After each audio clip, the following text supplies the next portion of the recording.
जय जगन्नाथ। भगवान भारत भूमि पर अनेक देवी देवताओं के मंदिर हैं, लेकिन ओडिशा के पुरी नगर में स्थित भगवान जगन्नाथ का मंदिर पूरे विश्व में अद्वितीय है। यहाँ भगवान विष्णु श्री कृष्ण के रूप में जगन्नाथ भाई बलभद्र और बहन सुभद्रा के साथ विराजमान हैं। परंतु इन मूर्तियों की सबसे बड़ी विशेषता यह है कि ये मूर्तियां पूर्ण नहीं, अधूरी हैं। न हाथ, न पैर, न पूरी आकृति। आखिर ऐसा क्यों है और इसका क्या रहस्य है? आइए जानते हैं इस अद्भुत और रहस्यमयी कथा को। ये कथा शुरू होती है मालव राजा इंद्रद्युम्न से। राजा इंद्रद्युम्न भगवान विष्णु के परम भक्त थे। एक दिन उन्होंने नीलमाधव नामक एक दैवी स्वरूप के बारे में सुना, जिनकी पूजा वनवासी जनजाति द्वारा की जाती थी। राजा ने उन्हें खोजने के लिए ब्राह्मण विद्यापति भेजा। लंबी यात्रा के बाद विद्यापति ने नीलमाधव के दर्शन किए और राजा को सूचित किया। पर जब राजा इंद्रद्युम्न स्वयं वहां पहुंचे तो तब तक नीलमाधव अंतर्ध्यान हो चुके थे।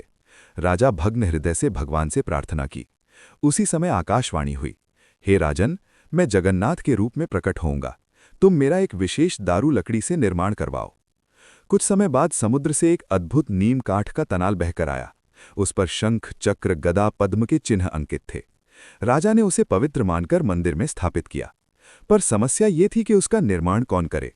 तभी एक वृद्ध बढ़ई वहां आया। उसने शर्त रखी कि जब तक काम पूरा ना हो कोई दरवाजा न खोले। अगर दरवाजा खुला तो वो अदृश्य हो जाएगा। राजा ने शर्त स्वीकार कर ली। कई दिनों तक अंदर से ठक ठक की आवाज आती रही, लेकिन एक दिन अचानक कोई आवाज नहीं आई। रानी और राजा चिंतित हो गए। उन्हें लगा शायद बढ़ई की मृत्यु हो गई है। राजा ने धैर्य तोड़कर दरवाजा खोल दिया।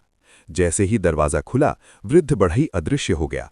सामने 3 मूर्तियां थीं, भगवान जगन्नाथ, बलभद्र और देवी सुभद्रा की। लेकिन वे मूर्तियां अधूरी थीं, न हाथ न पैर। राजा दुखी होकर भूमि पर गिर पड़ा। उसी क्षण आकाशवाणी हुई, हे राजन, यही मेरी इच्छा थी।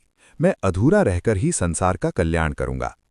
भगवान ने बताया, मैं ये संदेश देना चाहता हूं कि ईश्वर आकार में नहीं, भाव में बसता है।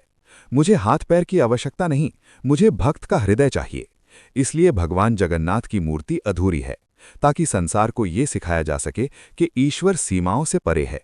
ईश्वर सभी के लिए एक समान है, और यही कारण है कि जगन्नाथ की रथ यात्रा में सभी लोग एक साथ रथ खींचते हैं। हर 12 साल में होने वाली नवकलेवर प्रथा ये बताती है कि शरीर नश्वर है पर आत्मा शाश्वत है। भगवान जगन्नाथ की अधूरी मूर्ति हमें सिखाती है कि पूर्णता की खोज बाहर नहीं, अंदर करो। जय जगन्नाथ।